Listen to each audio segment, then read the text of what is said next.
Bueno, pues vamos a comenzar con la predicación del día de hoy. Quiero darle la más cordial bienvenida a todos los que se encuentran aquí, presentes físicamente, y también a los que cibernéticamente nos ven desde sus casas o desde donde se encuentren.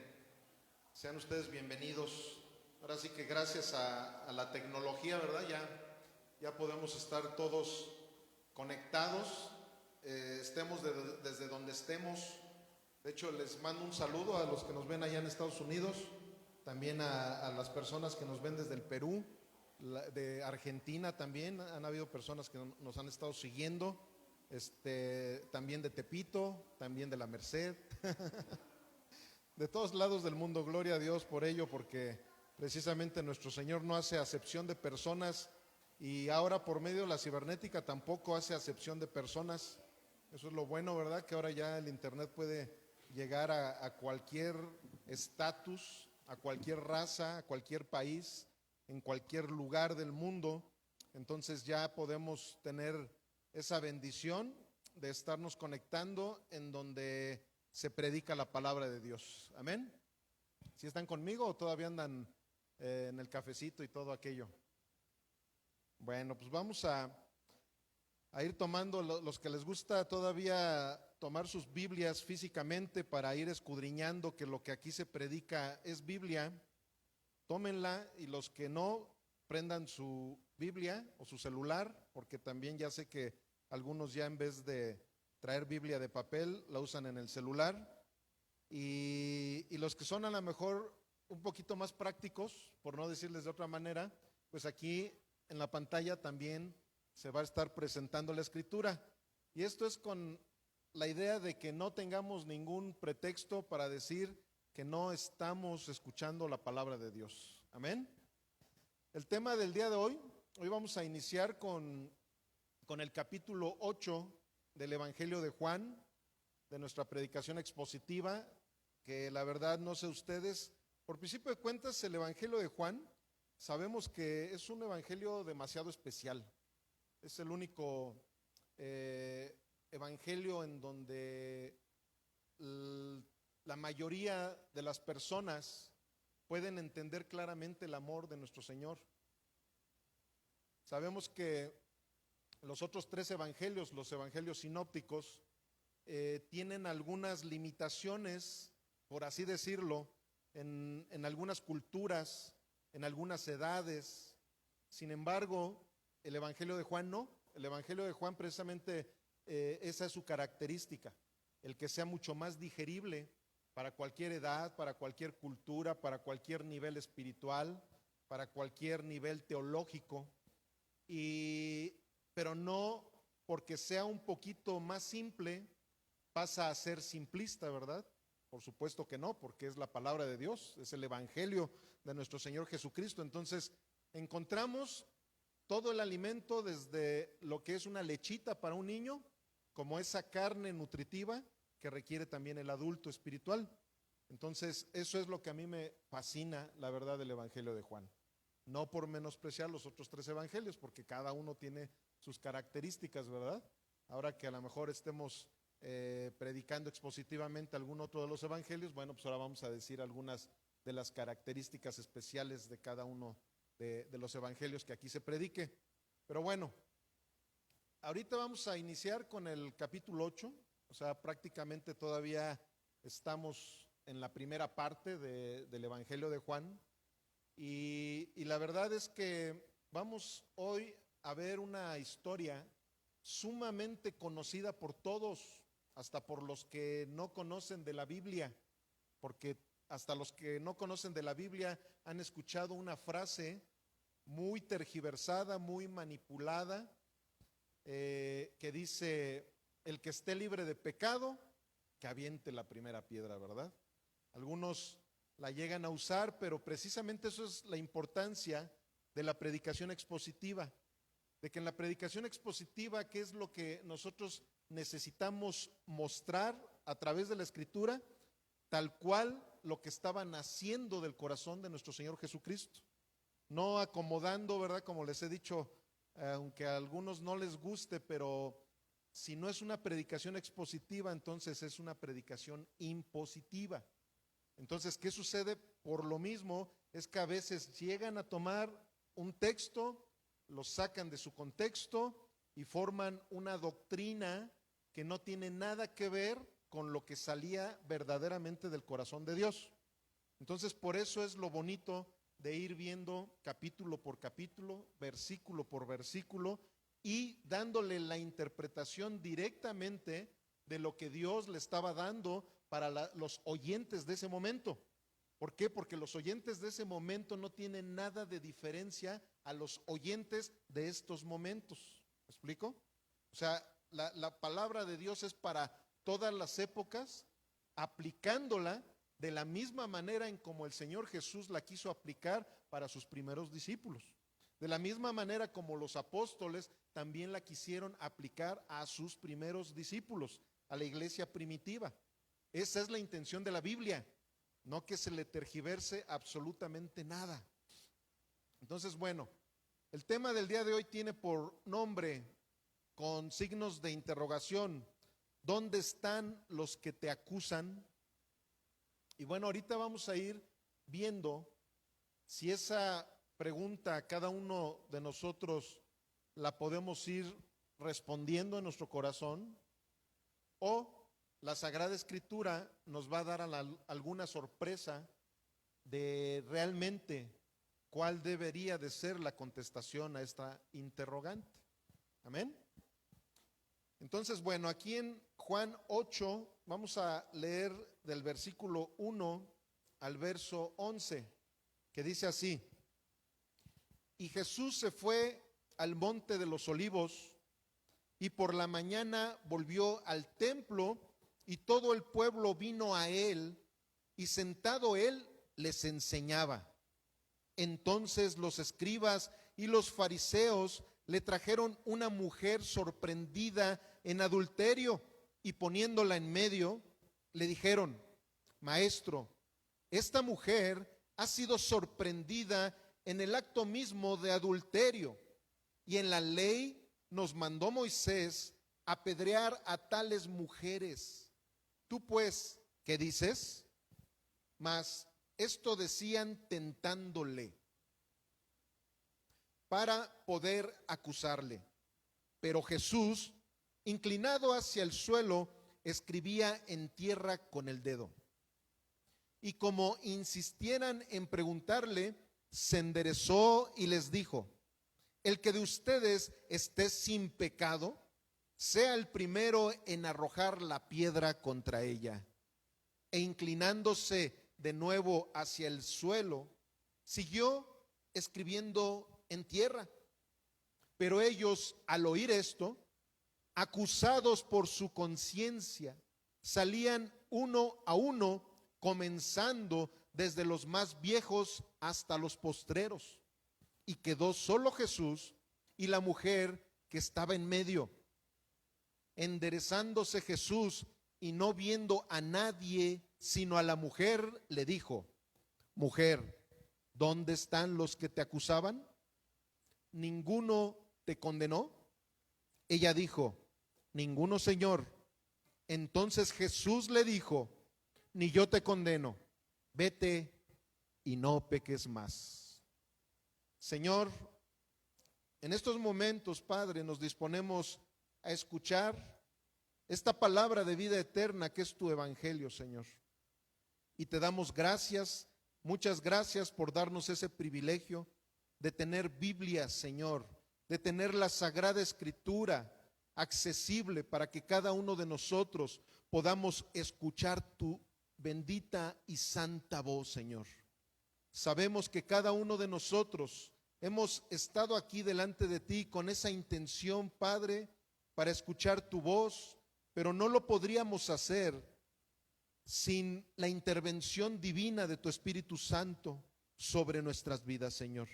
Por eso es que en este momento invocamos el poder de tu precioso y bondadoso Espíritu Santo sobre nuestros sentidos espirituales, sobre nuestros sentidos naturales también, Señor, para entender claramente tu mensaje, para escuchar claramente tu voz, y que todo esto, Padre mío, lo podamos poner por obra, Señor. Te lo rogamos, Padre eterno, en el precioso y poderoso nombre de tu Hijo amado, nuestro Señor Jesucristo y Salvador. Amén y amén. Ok. Bueno, pues como les dije, ¿verdad? Es una cita muy trillada, demasiado escuchada. Esa frase, ¿verdad? Que la verdad, repito, se ha tergiversado el significado de lo que nuestro Señor Jesucristo estaba haciendo en estos momentos. Pero precisamente el día de hoy, con la misma escritura, nosotros vamos a ir viendo qué es lo que nuestro Señor Jesucristo realmente quería enseñar, porque acuérdense que todo lo que encontramos en el Evangelio de nuestro Señor Jesucristo no es con la mera intención de haber dejado algo escrito para que se vendieran libros y se hicieran bestsellers y qué sé yo. No, la intención es que cada una de las palabras que encontramos en la Sagrada Escritura trae una enseñanza que nuestro Señor Jesucristo nos quiere dar, tanto a ti como a mí. Ustedes saben que aquí yo no vengo a estarles predicando solamente a ustedes, sino también a predicarme a mí mismo, porque esa es la intención de nuestro Señor, hablarnos a todos. ¿Por qué? Porque realmente el pastor de esta congregación no soy yo. El pastor de esta congregación es nuestro Señor Jesucristo. Él es el buen pastor.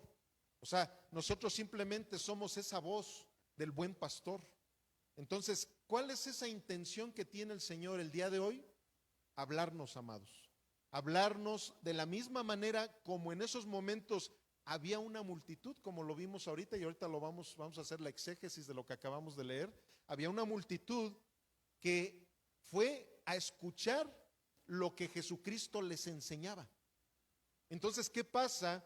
Que a lo mejor los fariseos, sin darse cuenta, ellos mismos estaban cumpliendo con el propósito divino para que Jesús les siguiera enseñando a la multitud que estaba yendo de esa manera ferviente como tú y como yo venimos a escuchar la palabra de Dios.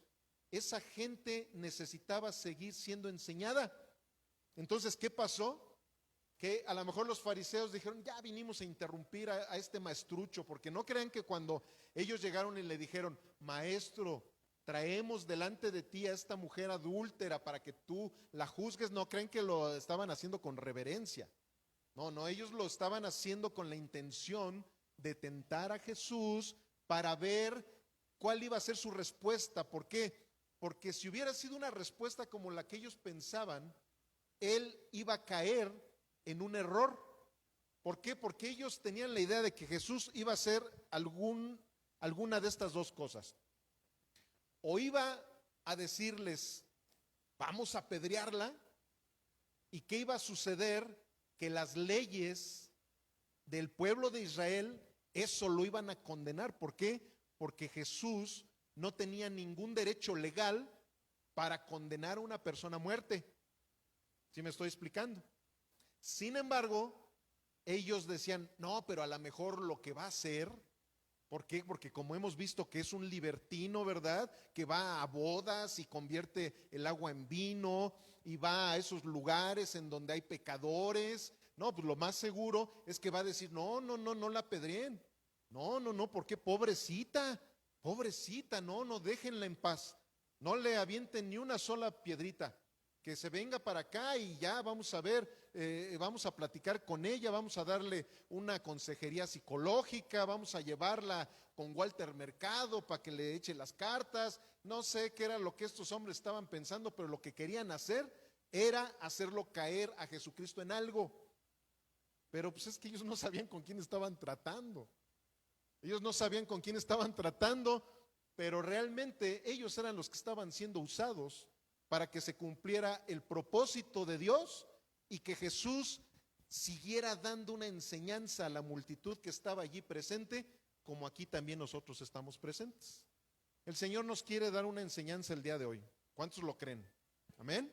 Entonces, eso es precisamente la intención que tenía mi Señor en el momento en que permitió que estos hombres trajeran a esa mujer adúltera. Y aquí para continuar voy a decirles una frase que dice así: quien no entiende la gracia redentora será esclavo del tirano legalismo. Esa es la situación en todas las personas que no quieren o no pueden, porque la verdad hay veces que no es tanto que quieran, hay veces que no pueden por el simple hecho de que ellos no han entregado completamente su vida a nuestro Señor Jesucristo. Lógico que no pueden. ¿Por qué? Porque para que tú puedas vivir la palabra de Dios, vivir bajo la gracia de nuestro Señor Jesucristo, necesitamos haber abandonado completamente nuestros gustos, completamente nuestras tradiciones, completamente nuestras emociones, todo abandonado en las manos de Jesucristo. ¿Para qué? Para que ahora Él sea el que dirija nuestra vida. Allí es cuando sí podemos llegar a entender la gracia de Jesús. Mientras no la podamos entender, vamos a vivir en un legalismo, o sea, en un religiosismo, en una situación en la cual vamos a pensar que a través de nuestras obras podemos ganar el favor de Dios, que a través de una serie de ritos, una serie de cosas que el ser humano va inventándose, vamos a poder ganar el favor de Dios. Entonces, esa es precisamente la situación que estaba pasando con todos aquellos legalistas de esa época, y de igual manera con los legalistas también de esta época. Y bueno, vamos a escudriñar el Evangelio de Juan en el verso 1 y 2, Juan 8, 1 y 2 dice: y Jesús se fue al monte de los olivos, y por la mañana volvió al templo, y todo el pueblo vino a él, y sentado él les enseñaba. Antes que nada, como preámbulo de todo lo que vamos a aprender el día de hoy, tenemos que entender claramente que la enseñanza siempre va a ser indispensable cuando nosotros estemos delante de Dios. Nunca vamos a estar delante de Dios sin que obtengamos alguna enseñanza. Hace un rato estaba platicando con uno de los miembros del grupo de alabanza y era precisamente lo que yo le explicaba. Le decía, es importantísimo que cuando nosotros estemos también en los momentos de la alabanza, estemos alabando a Dios, pero con palabras bíblicas. ¿Por qué? Porque nadie puede nacer de nuevo si no es a través de la Sagrada Escritura. La fe viene por el oír, ¿verdad? ¿Y por el oír qué? La palabra de Dios. Entonces, yo no puedo nacer de nuevo si a lo mejor estoy en un culto de adoración, pero la palabra de Dios no está por ningún lado. Por eso la Biblia nos dice que cantemos salmos. ¿Por qué? Porque en los salmos estamos encontrando la doctrina de Dios.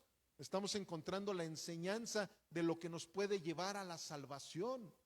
Precisamente en el Salmo 19, ahí encontramos cómo David dice lo grande y poderosa que es la palabra de Dios, que solamente a través de la palabra de Dios todas aquellas personas sencillas van a poder ser sabias, como a través de la palabra de Dios todas aquellas personas que en algún momento estuvieron perdidos en sus concupiscencias van a poder ser salvos.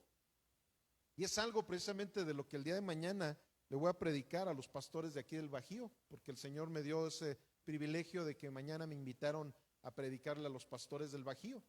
Y es importantísimo que todos los que somos ministros del Evangelio entendamos que la Biblia es suficiente para poder dar el consejo verdadero de Dios. No necesitamos absolutamente nada. Con la Biblia es más que suficiente. Y la verdad es que nos basta y nos sobra. ¿Por qué? Porque no ha habido un solo predicador en este mundo que haya podido predicar expositivamente la Biblia desde Génesis hasta Apocalipsis. No le alcanza la vida. A mí no me va a alcanzar la vida para poder predicar toda la Biblia expositivamente hablando, claro. Pero ¿qué sucede? Que precisamente en ella es donde vamos a encontrar la salvación. Entonces, cada palabra que el Señor nos diga siempre va a contener una enseñanza. Así como el agua es para los sedientos, la enseñanza es para los sabios y entendidos. Eso es importante que nosotros lo sepamos, porque hay gente que no le gusta aprender.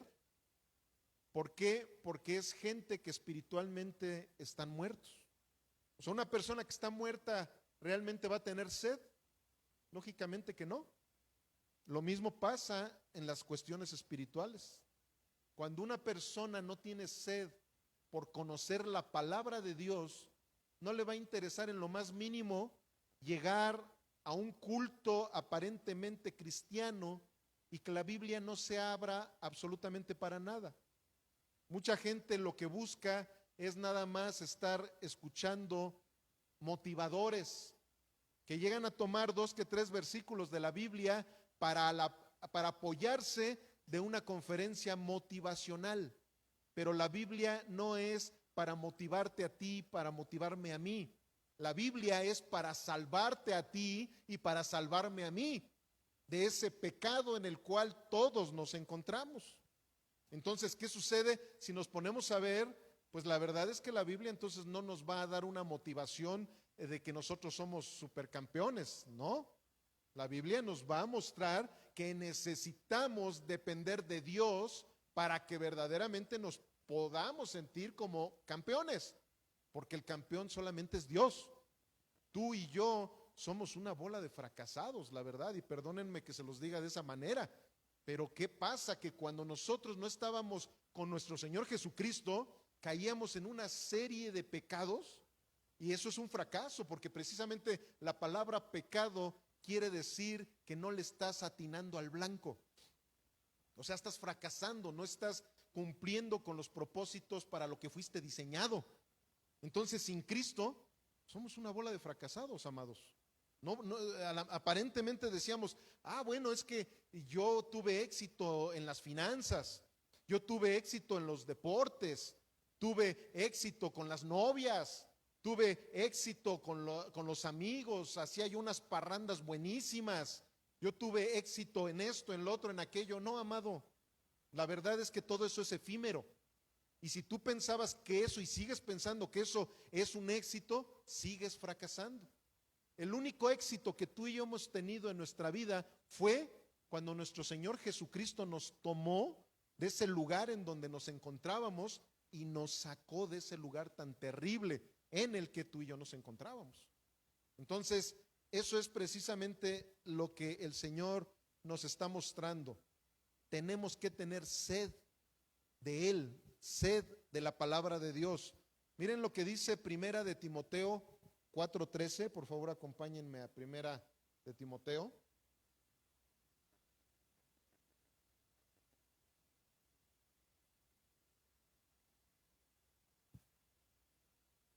Entre tanto que voy, ocúpate en la lectura, la exhortación y la enseñanza. No descuides el don que hay en ti, que te fue dado mediante profecía con la imposición de las manos del presbiterio. Ocúpate, digan conmigo, ocúpate en estas cosas, permanece en ellas, para que tu aprovechamiento sea manifiesto a todos. Ten cuidado de ti mismo y de la doctrina. Persiste en ello, pues haciendo esto te salvarás a ti mismo y a los que te oyeran. Eso es precisamente algo que a nosotros como ministros del Evangelio necesitamos tenerle todo el respeto del mundo para traer el mensaje completo de Dios. Porque de esa manera la sangre de las personas que nos escuchan no caerán sobre nuestra cabeza, como lo dice Hechos 20:27. Pablo sabía perfectamente bien la importancia de no salirnos nunca de la doctrina de nuestro Señor Jesús. ¿Por qué? Porque nosotros mismos llegamos a ser nuestros peores enemigos. Por eso le dice, cuídate de ti mismo. ¿Por qué? Porque nosotros, con esa egolatría que tenemos, con esa soberbia que nos cargamos desde que nacimos, podemos llegar a empezar a tergiversar el mensaje de Dios, queriéndolo acomodar a nuestra vana manera de vivir. Eso es precisamente lo que ha sucedido con todas esas falsas doctrinas que hay ahorita por doquier. Empiezan a acomodar el evangelio para satisfacer su economía, para satisfacer su egolatría, para satisfacer todas esas frustraciones que a lo mejor muchas veces ellos han llegado a tener, y empiezan a tratar de manipular a un grupo de personas. Y bueno, eso pasa, ¿por qué? Porque no nos cuidamos de nosotros mismos y empezamos a perder esa brújula. Empezamos a dejar a un lado el único mapa que nos va a llevar a Jesucristo, llamado Biblia. Y bueno, como les decía, este es el preámbulo para que vayamos entendiendo el por qué nuestro Señor Jesús quería dar esta enseñanza, amados. Esta enseñanza va mucho más allá de lo que cualquiera haya entendido con esa frase de que el que esté libre de pecado tire la primera piedra. No, eso no es lo que quería nuestro Señor Jesús mostrarnos. ¿Por qué? Porque les voy a decir algo, y la verdad yo lo usé mucho cuando yo era de esos pecadorzotes, que cuando alguien llegaba y me quería llamar la atención, lo primero que yo hacía era decir esa frase. Como dice la Sagrada Escritura, el que esté libre de pecado, que me arroje la primera piedra. ¿Por qué me condenas? ¿Por qué me estás censurando? ¿Por qué me estás criticando de que yo sea un borracho? ¿Por qué me estás criticando de que yo trate mal a mi esposa? ¿Por qué me estás criticando de que yo no sea una persona formal? El que esté libre de pecado, que aviente la primera piedra. Amados, eso no es lo que quiso hacer nuestro Señor Jesucristo. Ahorita precisamente por eso es que es necesario que vayamos escudriñando tal cual es lo que el Señor nos va a enseñar el día de hoy. Una doctrina sana sin una vida piadosa no tiene valor, mientras que una vida piadosa sin una sana doctrina no es posible. O sea, no es posible, así de sencillo. O sea, tú puedes decir que tienes una súper buena doctrina, pero como dijo nuestro Señor Jesús, por sus frutos los conocerás. Es indispensable el que tú y yo podamos tener, o más bien necesitamos tener una sana doctrina, para que en base a esa sana doctrina nuestra vida pueda ser verdaderamente piadosa. Si no, olvídate, tu piedad siempre va a ser falsa. Como esas personas que tú ves, ¿verdad?, en la televisión, que hacen muchos eventos altruistas, y al ratito te das cuenta, dices, no, lo que estaban haciendo no es que quisieran ayudar a los niños que estaban enfermitos. No es que quisieran estar ayudando a esas personas que llevaban a sus hijos a la guardería. No, lo que ellos estaban haciendo era bajar recursos del gobierno para enriquecerse. Y entonces dices, ay, jole, pues yo pensaba que eran como la Madre Teresa de Calcuta, ¿verdad? Que ayudaba mucho a la gente y que tenía muy buenos sentimientos. No, mientras no estén alineados al corazón de Cristo, simplemente no van a poder ser piadosos verdaderamente. Todo ese altruismo, todo eso es puro romanticismo, es puro sentimentalismo, es más, muchas veces es obsesión por algo.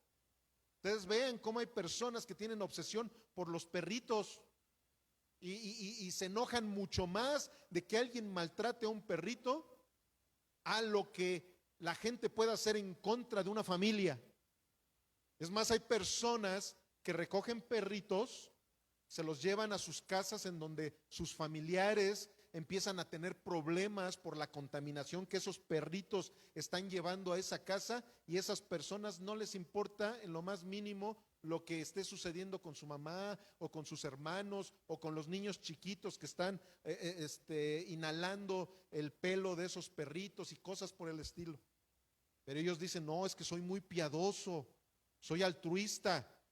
No, hombre, o sea, ¿cómo ustedes no tienen corazón, verdad? No, amado, eres obsesivo.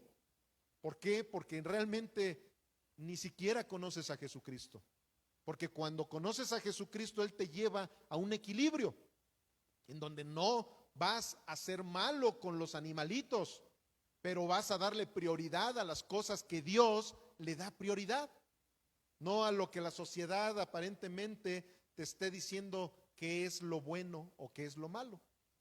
Y bueno, aquí en Juan 8:3, 4 y 5 dice así: entonces los escribas y los fariseos le trajeron una mujer sorprendida en adulterio, y poniéndola en medio le dijeron: maestro, esta mujer ha sido sorprendida en el acto mismo del adulterio, y en la ley nos mandó Moisés apedrear a tales mujeres. Tú pues, ¿qué dices? Y miren, como lo hemos estado viendo, ¿verdad? La semana pasada vimos cómo un grupo de fariseos parecidos a estos empezaban a querer debatir. Hace 8 días fue con Nicodemo, ¿verdad? ¿Se acuerdan que con Nicodemo y con algunos de los alguaciles que fueron según aprender a nuestro Señor Jesús?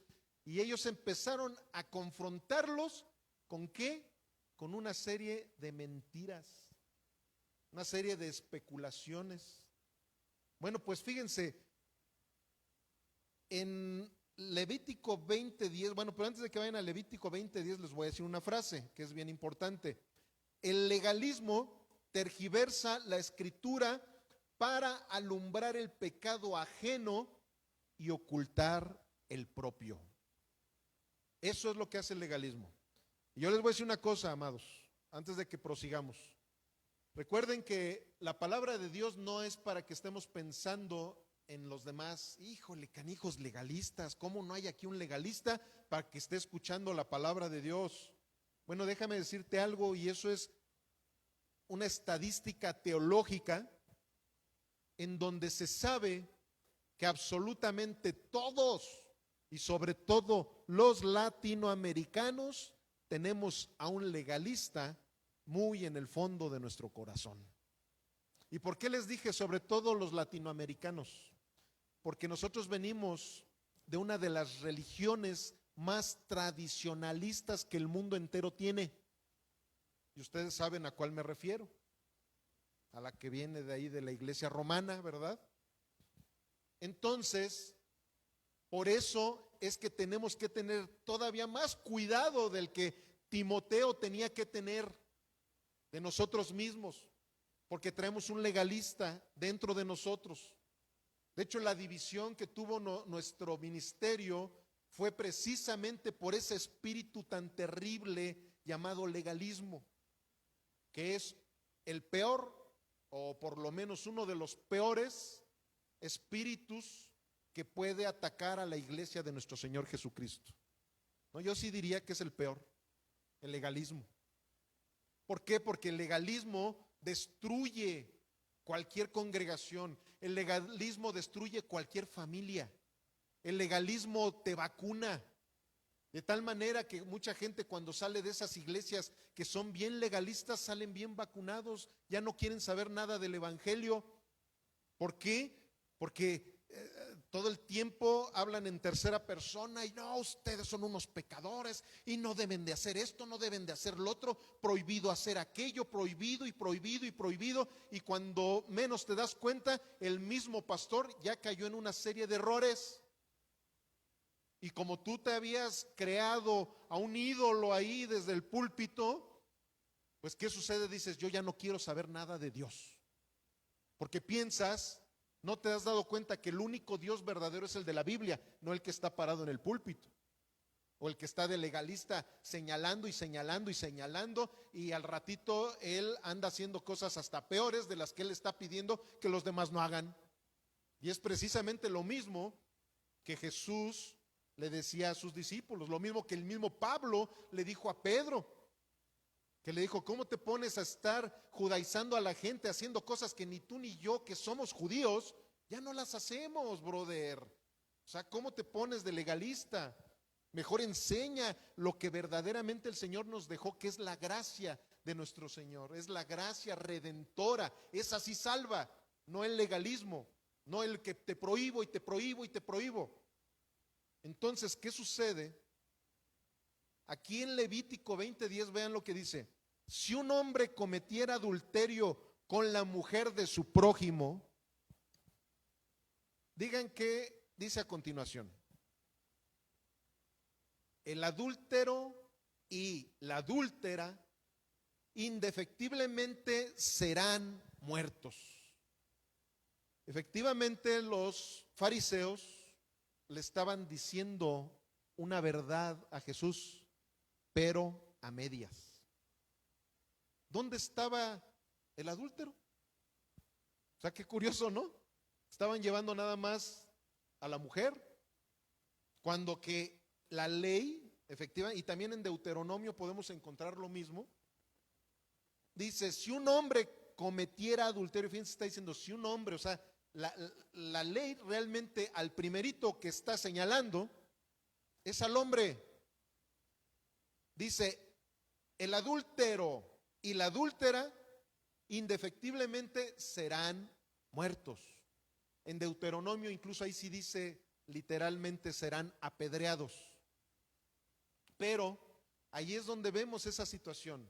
El legalista siempre va a tomar textos fuera del contexto para hacer un pretexto.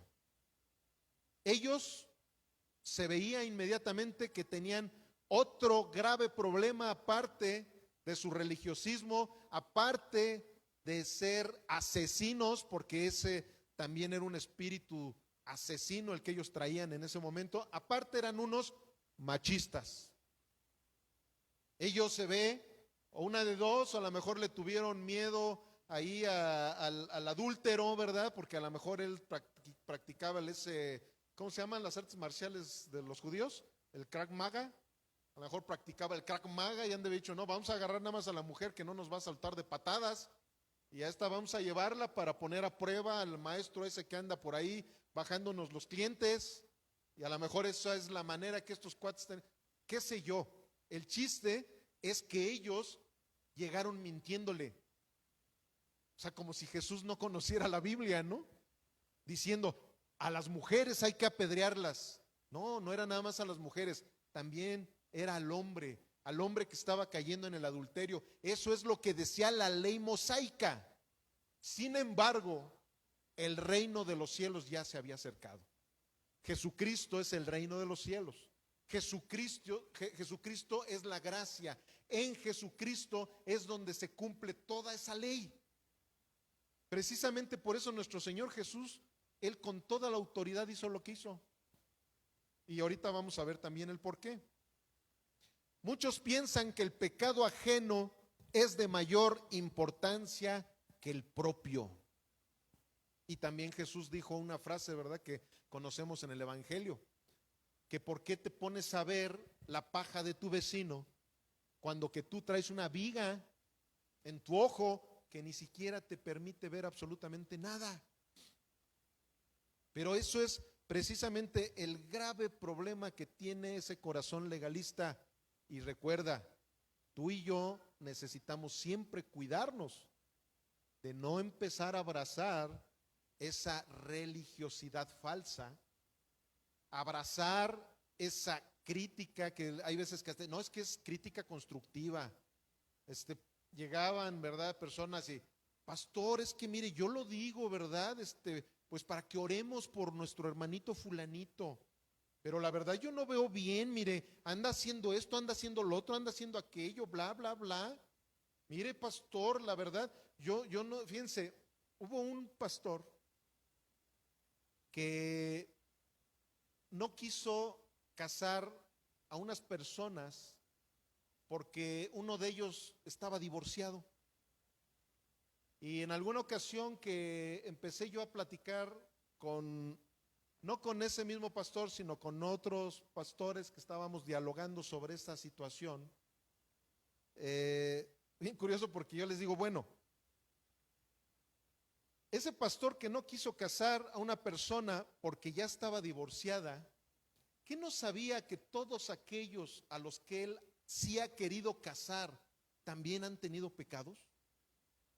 O sea, es incongruente el que yo sí me preste a casar a alguien que fue un asesino, pero ya se arrepintió de haber sido asesino. O que yo case a... Es más, hay veces que nosotros no somos Dios para saber realmente los pecados ocultos que la gente pueda llegar a tener. La Biblia nos dice claramente que hay de aquel que diga que no es pecador, porque aquel que dice que no es pecador está siendo mentiroso a Dios. El único hombre que ha pisado esta tierra sin pecado se llama Jesucristo, y por él es que tú y yo somos justificados delante de Dios. Haya sido yo un asesino, haya sido yo un borracho, haya sido yo un homosexual, haya sido yo un hombre divorciado, haya sido yo una mujer adúltera, como aquí lo estamos viendo. O sea, para Jesús no hay pecado pequeño y pecado grande, hay uno más. No, amados, y eso es precisamente lo que la gente debemos de entender de la gracia de nuestro Señor Jesucristo. O sea, no es... El pecado no lo ve Dios por medidas. Claro, la justicia humana, lógico, que cada pecado o cada transgresión a la ley tiene sus niveles. Aquí sí. Pero delante de los ojos de Dios, incluyendo a los que ya nos hemos arrepentido, Él sabe perfectamente bien que en algún momento vamos a fallar. Por eso es que dice la palabra, pero abogado tienen para con el Padre, Jesucristo hombre. Amén. Y vamos a darle un fuerte aplauso al Señor por eso.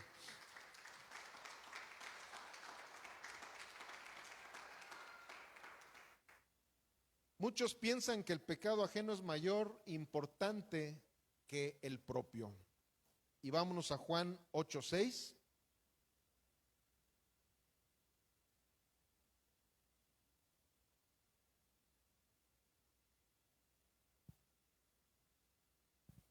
Mas esto decían tentándole para poder acusarle. Pero Jesús, inclinado hacia el suelo, escribía en tierra con el dedo. Miren, por principio de cuentas, aquí también quiero decir algo. Es un misterio lo que nuestro Señor Jesucristo estaba escribiendo en el piso. ¿Y esto por qué se los aclaro? Porque los seres humanos somos tan fantasiosos que la mayoría de predicadores tratan de darle una interpretación a lo que Jesús estaba escribiendo.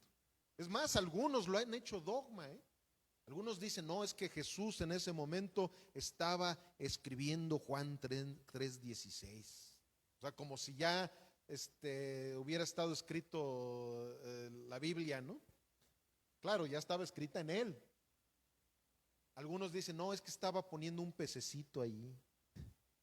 Y algunos dicen una serie de cosas que la verdad no sé si sí le hayan atinado o no, pero si la Biblia no nos lo revela es porque no era algo de importancia ni relevante para nuestra doctrina.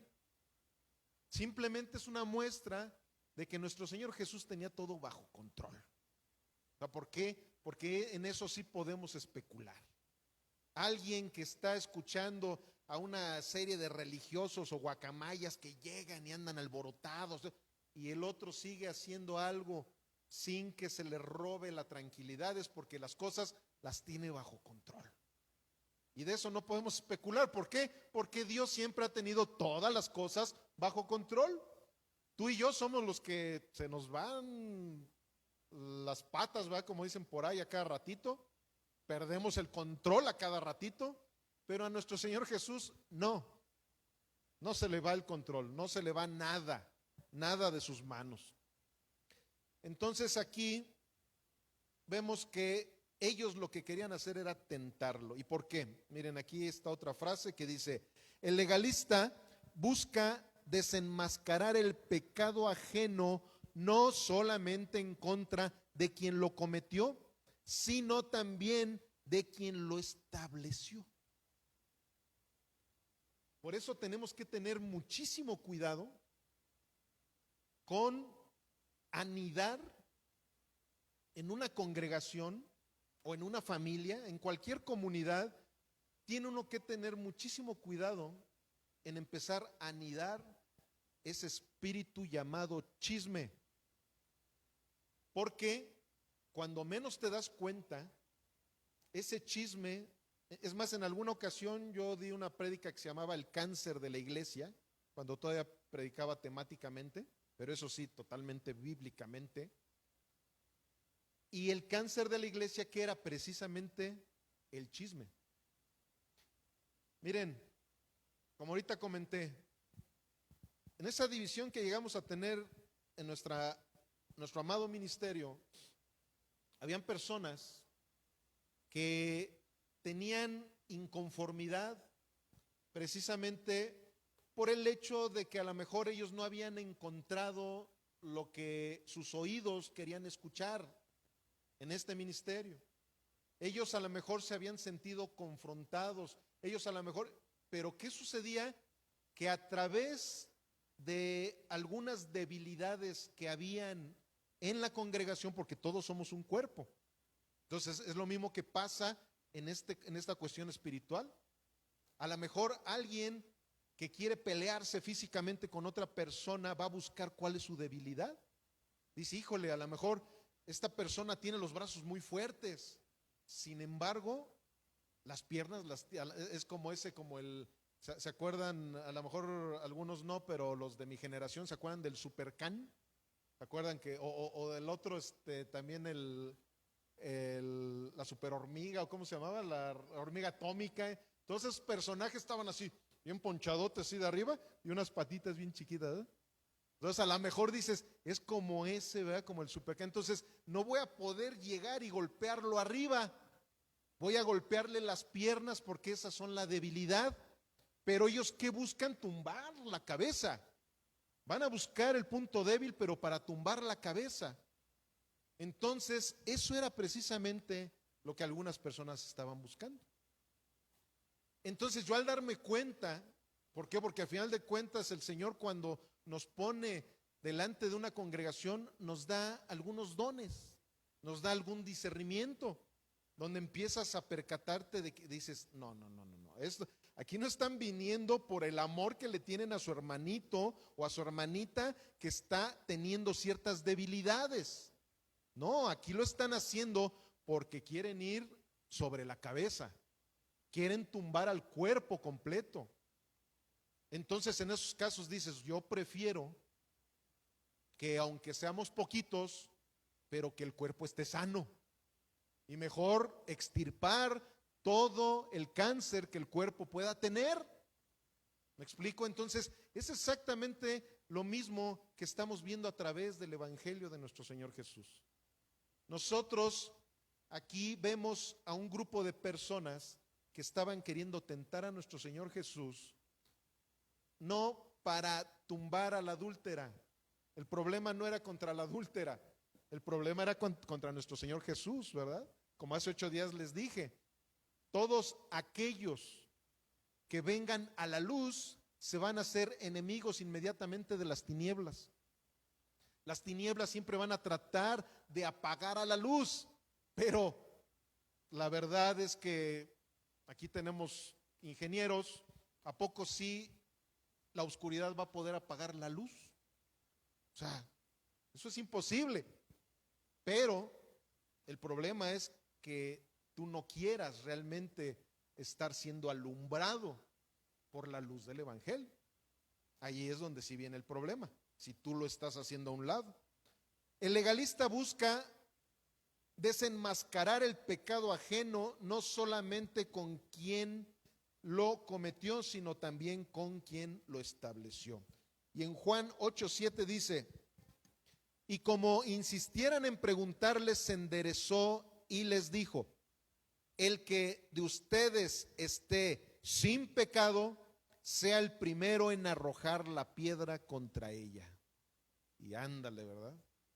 No sabían con quién estaban tratando. No sabían con quién se estaban metiendo.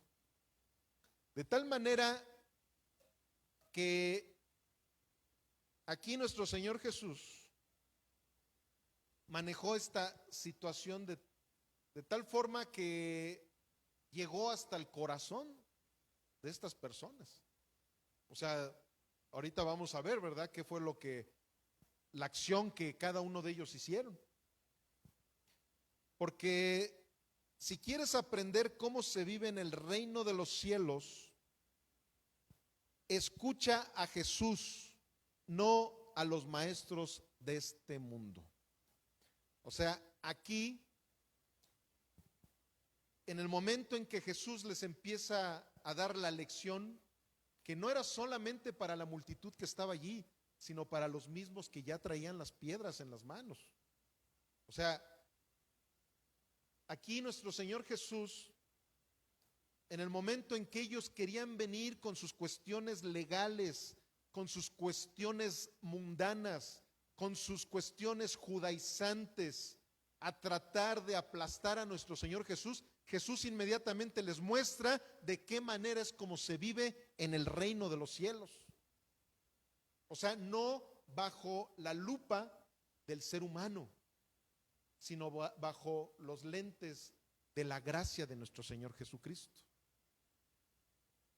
Miren, en primera de Juan 1:5, el mismo Juan, el que escribió el evangelio que estamos en este momento escudriñando, dijo esto: este es el mensaje que hemos oído de él y os anunciamos: Dios es luz y no hay ningunas tinieblas en él.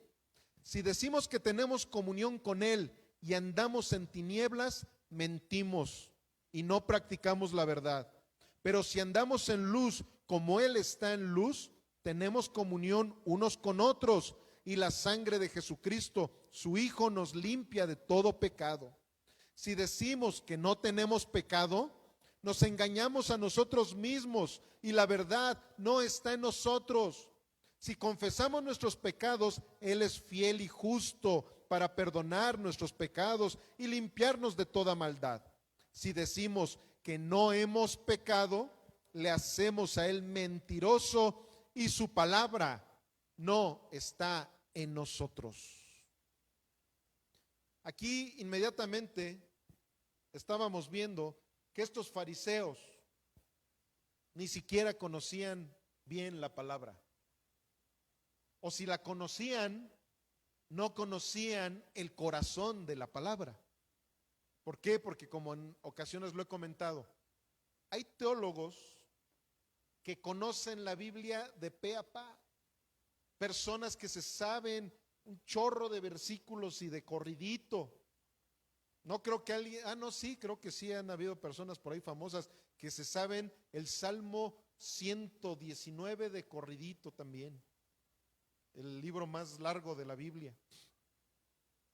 Sin embargo, muchos de esos teólogos ni se han ido ni se van a ir al cielo. ¿Por qué? Porque es pura letra, pero no ponen por obra lo que realmente dice la Sagrada Escritura. ¿Por qué? Porque no conocen a Jesús. Han encontrado pura letra en la Biblia, han encontrado pura religión en la Biblia, pero no se han encontrado con Jesús. Nuestra misión es cuidar de nosotros mismos y no estar buscando el pecado de los demás. ¿Qué quiere decir esto? Lo que Jesús dijo claramente, de que no te pongas a estarle queriendo sacar la paja al vecino cuando tú traes una viga en tu ojo. Amados, es bien fácil, pero bien fácil el que tú y yo nos pongamos a criticar las debilidades de los demás. ¿A poco no? O sea, seamos sinceros. Miren, precisamente el religiosismo, ese legalismo con el cual, repito, todos lo hemos tenido en algún momento y en cualquier momento puede volver a resurgir, es porque hay veces que yo empiezo a tener el privilegio, porque es un privilegio, es una gracia de superar hábitos pecaminosos que yo tenía. Hagan en cuenta, uno de los hábitos pecaminosos que yo tenía era el tomar bebidas alcohólicas. Me gustaba mucho el chupe, ¿verdad? Como dicen acá en México, es un mexicanismo, así como los hebreos de repente nos sacan unas palabritas, ¿verdad? Aquí en la Biblia, que son hebraísmos. También nosotros los mexicanos tenemos nuestros mexicanismos. Me encantaba. ¿Y qué pasó? Que cuando vengo a los pies de Cristo, por gracia, no hice ningún esfuerzo. O sea, no vengamos con, no, es que yo me esforcé, diariamente me levantaba y en mi mente repetía la palabra, no soy borracho, no soy borracho. No, no, no, no, no. Así no es, porque no es por tus fuerzas ni por las mías. Es porque lo único que pude haber hecho bien es darme cuenta de mi pecado, arrepentirme de él y decirle a Jesús, perdóname, Señor. Y cuando él ve un corazón honesto, dice, ahora tu corazón me pertenece, ahora tu mente me pertenece. Y como a mí no me gusta ser borracho, aunque precisamente los mentirosos, legalistas, fariseos decían que yo era un borracho, ¿por qué? Porque les gustaba mentir, pero no. ¿Cómo va a ser borracho si yo mismo digo que los borrachos no entrarán en el reino de los cielos? Sería totalmente incoherente. ¿Qué pasa? Que por gracia me olvidé de ese gusto por estarme intoxicando. Pero ¿qué creen? Que como yo era un muy buen legalista, yo todavía traía arrastrando varios pecadotes, pero a los que yo veía que seguían de borrachitos, que seguían en el chupe, yo los criticaba. Oye, no, pues mira lo que dice la Biblia, los borrachos no entrarán en el reino de los cielos, mira lo que dice.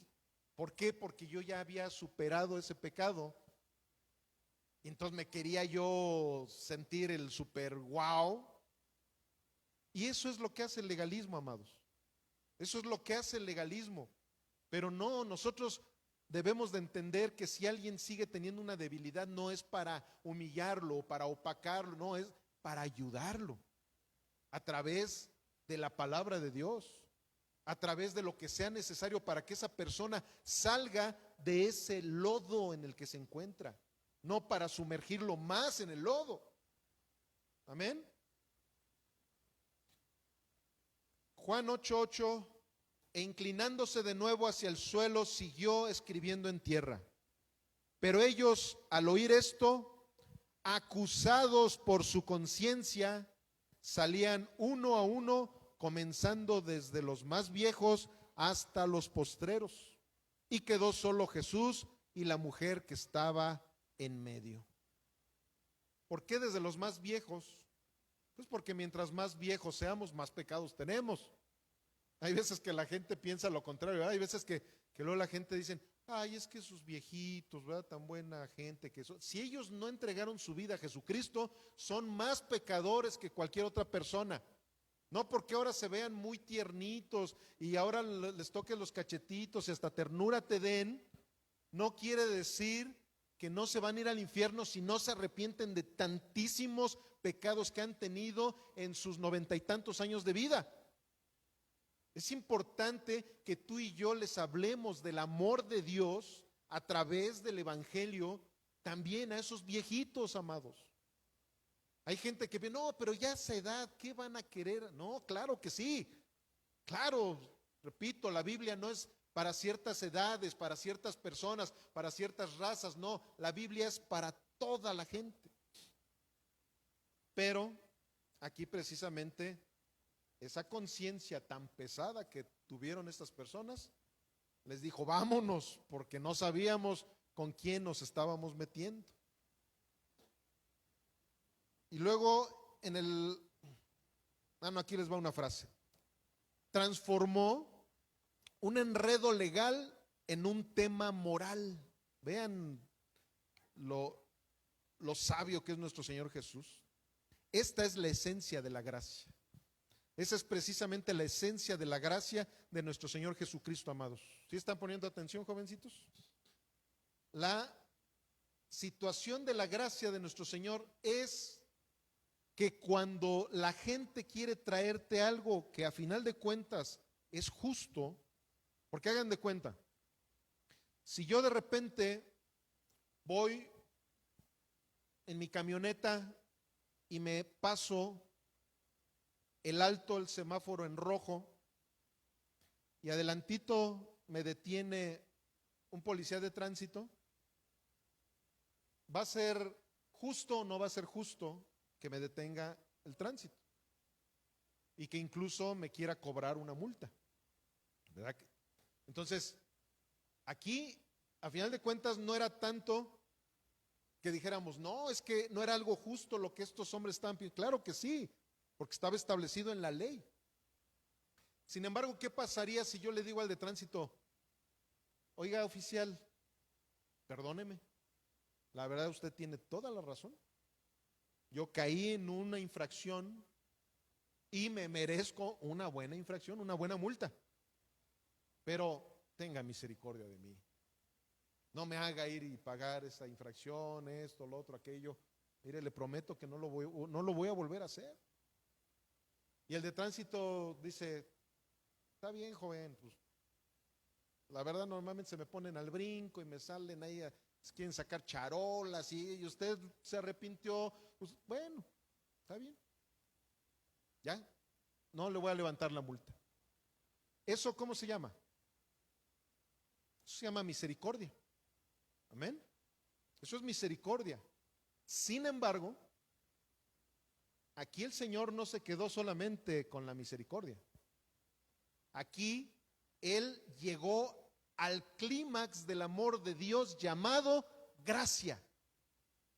¿Qué es la gracia?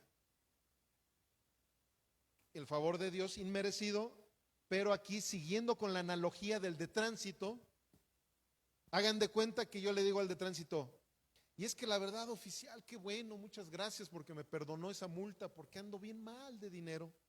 Ahorita con esto de la pandemia, no sabe cómo me ha ido mal con el negocio, ando con problemas económicos.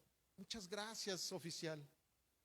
Y que el oficial diga, mire, aparte de que no le voy a levantar la multa, abre su cartera y saca 2 billetitos de Benito Juárez, no de a 20, sino de a 500, y me dice, para ver si se aliviana un poquito con sus problemas. Eso se llama gracia. Esta mujer no tenía ningún derecho de ser perdonada. Tú y yo tampoco. Aquí todos ustedes y un servidor somos esa mujer adúltera. No teníamos ningún derecho de que nuestro Señor tuviera misericordia de nosotros. Y por supuesto no teníamos menos ningún derecho de ser llamados hijos de Dios. Sin embargo, ahora no solamente nos perdonó de nuestros pecados, ahora tú y yo somos hijos del Rey de Reyes y Señor de Señores. Amén. Pues vamos a darle otro fuerte aplauso a nuestro Rey.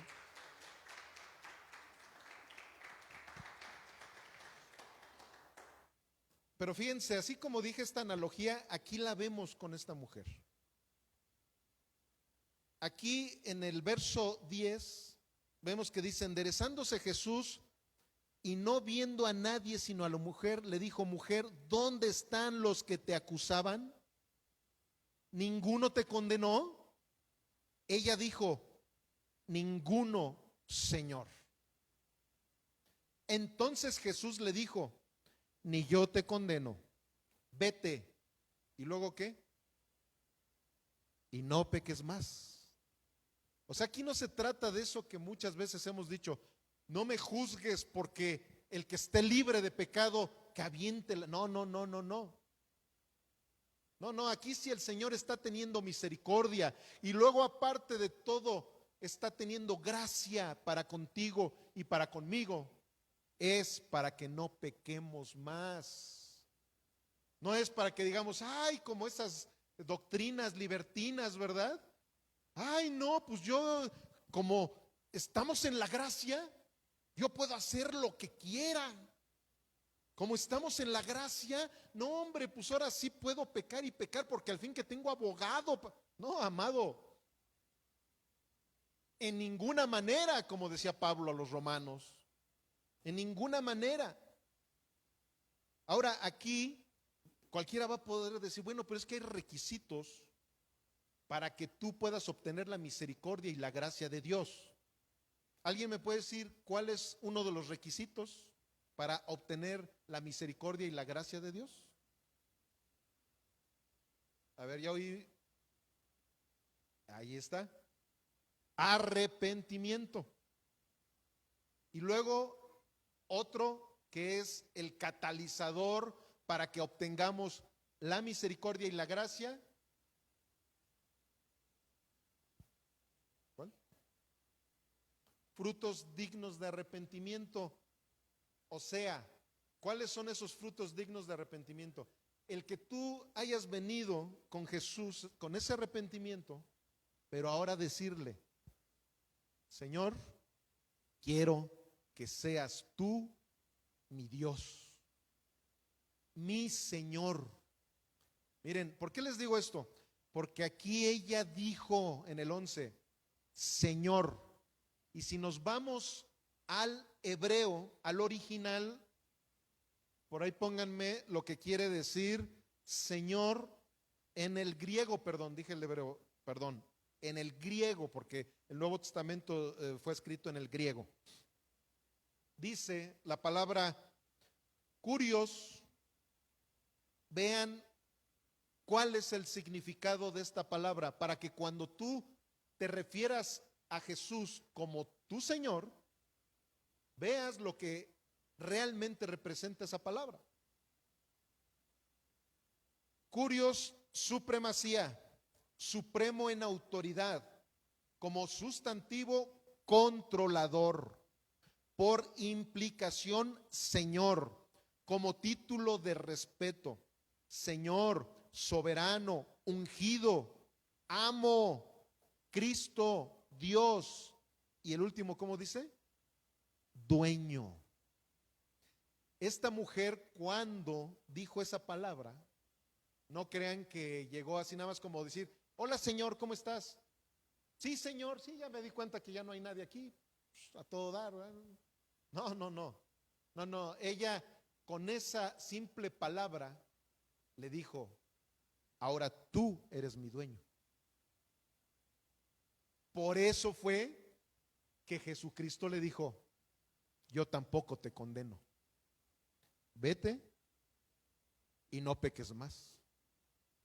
Él incluso cuando le dice, vete y no peques más, es ya como presuponiendo que ella ya no tenía por qué practicar el pecado, porque le dijo, Señor. Amado, ten cuidado cuando tú digas que Jesús es tu Señor y no te quieras someter a sus mandamientos.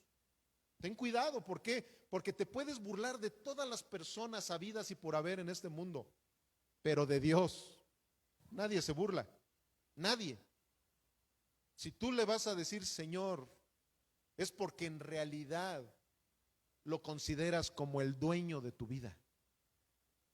A lo mejor para la sociedad moderna, que no se le puede tocar ni con el pétalo de una rosa, en el momento en que oyen este tipo de palabras, como la palabra controlador, ay, o sea, el Dios de la Biblia es un Dios controlador. Pues ¿qué somos, sus marionetas? Pues yo prefiero ser marioneta de Dios que del diablo, porque si no soy marioneta de Dios, entonces voy a ser marioneta del diablo. Porque, amados, seamos honestos, siempre necesitamos depender de una fuerza suprema. La gente, cuando no le entrega su vida a Jesucristo, le entrega su vida al diablo. Por eso véanlos cómo están súper afanados por todas las cosas de este mundo, por todas las tradiciones diabólicas. Ay, híjole, ya se me fue el tiempo. El pecado no es el que te condena al infierno, es tu decisión de no poner a Jesucristo en el trono de tu corazón. Amén. Esto ya lo han escuchado varias veces de mi boca. Hay gente que de repente, si no analiza bien esto, dice, ¿cómo? O sea, el pecado entonces no es el que me lleva al infierno. No. ¿Por qué? Porque todos somos pecadores a final de cuentas. El problema está en que no tengas el abogado que necesitas para con el Padre, Jesucristo hombre. Ese es el problema. Si tú no has querido considerar a Dios como tu Señor, simplemente, ¿qué va a suceder con tu vida? Que cuando llegues ante el tribunal de Cristo no vas a tener salvación y te vas a tener que ir al infierno, aunque te duela mucho. Si no te gusta el calor, pues te vas a tener que ir acostumbrando, porque allá hace calor las 24 horas del día, 365 por 24. Por último, en Romanos 6:20 encontramos que la palabra de Dios nos dice a ti y a mí y a todos los que nos ven por internet. Saludos a todas aquellas personas que nos siguen cada semana por internet. Dice así la palabra: cuando ustedes eran esclavos del pecado, estaban libres del dominio de la justicia. ¿Qué fruto cosechaban entonces? Cosas que ahora los avergüenzan y que conducen, ¿a qué conducen? A la muerte.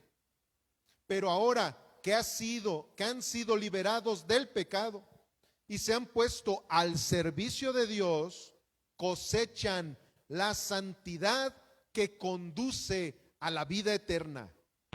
Porque la paga del pecado es muerte, mas la dádiva de Dios es vida eterna. ¿En quién?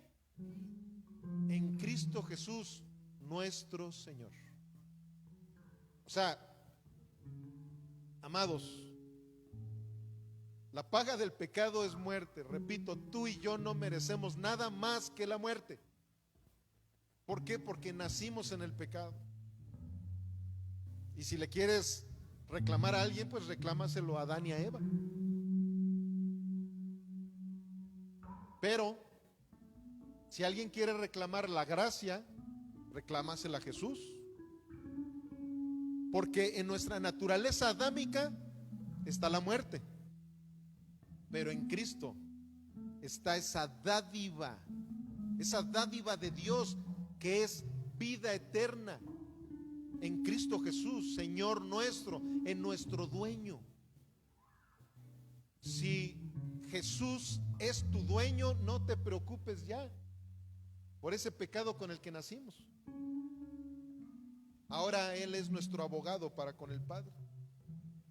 No es el virus el que te mata, es la decisión de no querer ponerte la vacuna correcta. Y la vacuna correcta contra el virus del infierno se llama Jesucristo.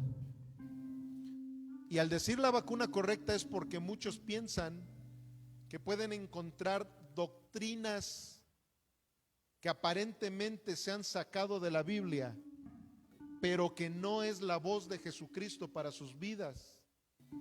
¿Y qué crees? Que también se van a ir al infierno, porque no están escuchando la voz de Jesucristo.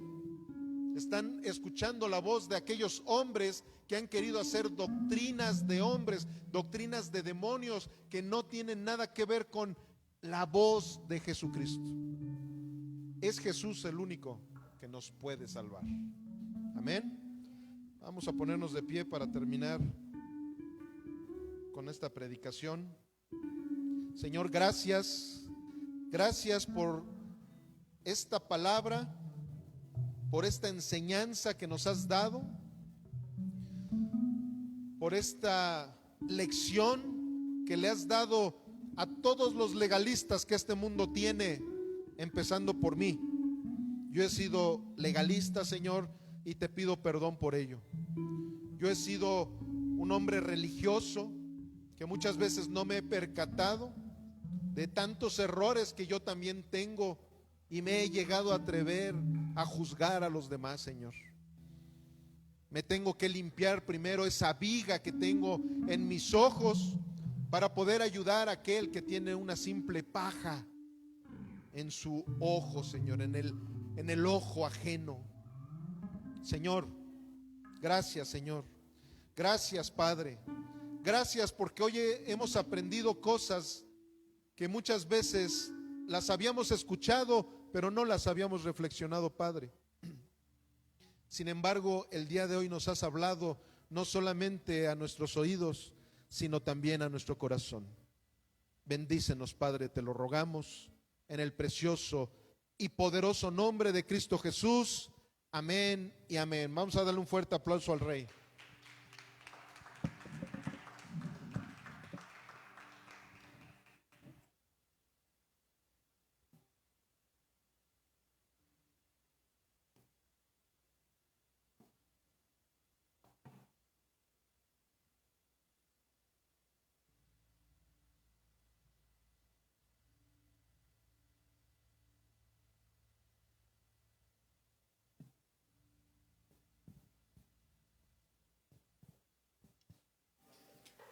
Sí, te damos gracias, Señor, porque nos alimentas cada día de tu preciosa palabra, Padre. No tenemos palabras simples para agradecerte tanto que has hecho por nosotros, Señor. Gracias de verdad, papito lindo, te amo.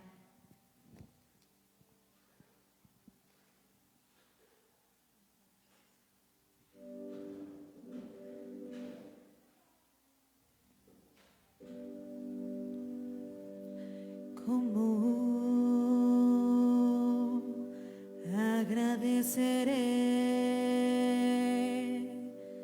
todas las cosas que has hecho por mí? Cosas inmerecidas que diste para mostrar tu amor por mí. Las voces de 1,000,000 de ángeles no expresarán mi gratitud. Lo que soy y lo que anhelo ser, lo debo todo a Él. A Dios sea la gloria, a Dios sea la gloria, a Dios sea la gloria por lo que hizo por mí. Su sangre me ha limpiado, su poder me ha salvado. A Dios sea la gloria por lo que hizo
A Dios sea toda la gloria, toda la honra, porque Él vive y reina. Amén.